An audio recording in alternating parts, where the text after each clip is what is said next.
At KVGC News Time, 7 minutes after the hour of 7 o'clock, time for a look at the news. It's a Thursday, the 12th day of July for 2018. Well, thousands of plants and processed marijuana were recently seized at 12 different locations in Calaveras County.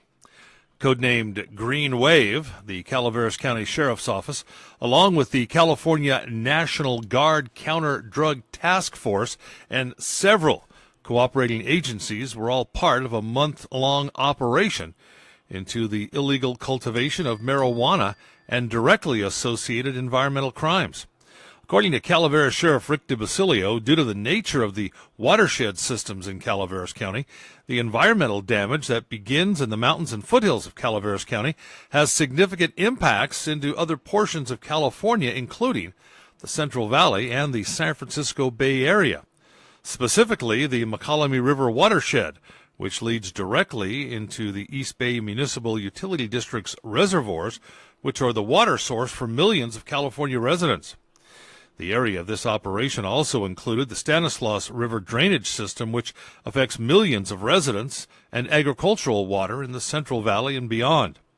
DiBasilio noted Green Wave demonstrates the cooperation between allied agencies working together in a concerted effort to protect the state's most valuable resources, such as land and water. The operation netted in total 26,597 marijuana plants, 1,832 pounds of processed marijuana, 5.5 pounds of concentrated marijuana, marijuana cannabis edibles, 9 grams of methamphetamine, 11 firearms, and resulted in 7 arrests and 14 cases referred to the Calaveras District Attorney's Office. And fire restrictions go into effect on the El Dorado National Forest beginning this Saturday. Wood and charcoal fires will be restricted to designated recreation sites, and other fire-related activities will be prohibited till the end of the fire season. Gas or propane fires are allowed with the free 2018 California Campfire Permit. Now, always cautious about imposing restrictions on visitors. Conditions in the forest and in California have reached a point restricting campfires to campgrounds is now appropriate.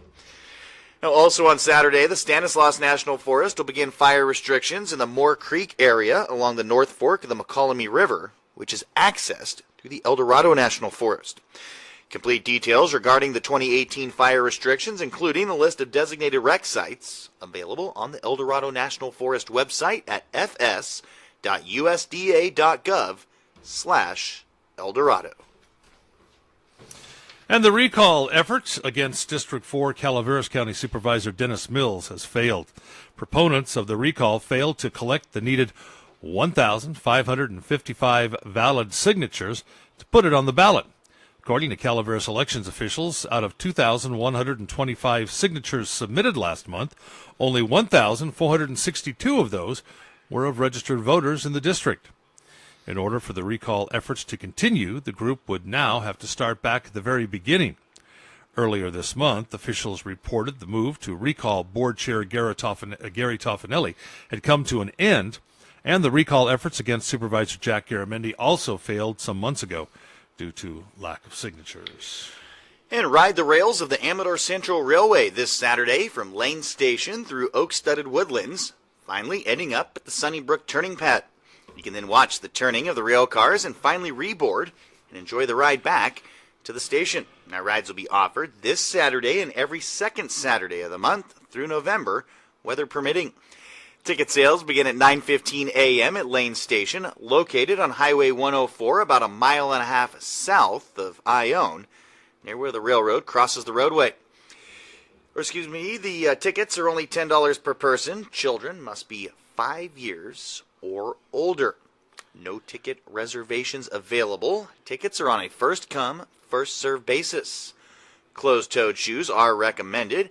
Alcohol and tobacco products are not allowed on railroad property. For more information, AmadorCentralRailroad.com. And again, tickets are only $10 per person. Children must be 5 years or older.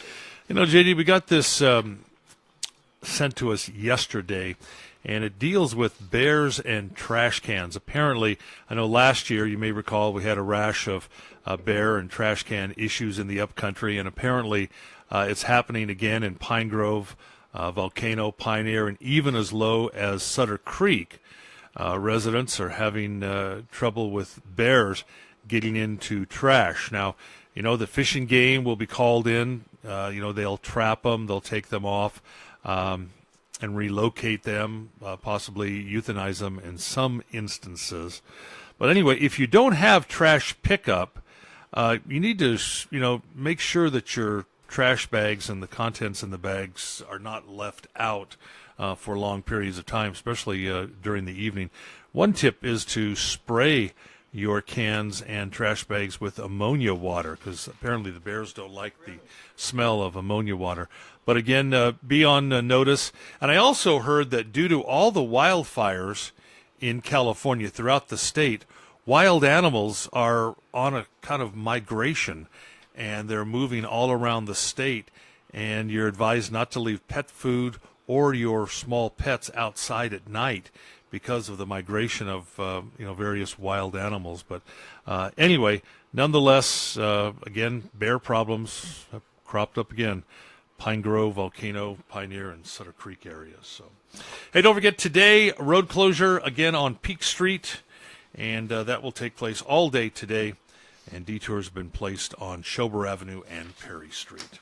And that's a look at local news on a Gold Country Thursday morning. From the KVGC News Center, I'm JD. And I'm Jim Geedy reporting. Remember, for the latest news, traffic, and weather 24 hours a day, be sure to visit our website, kvgcradio.com.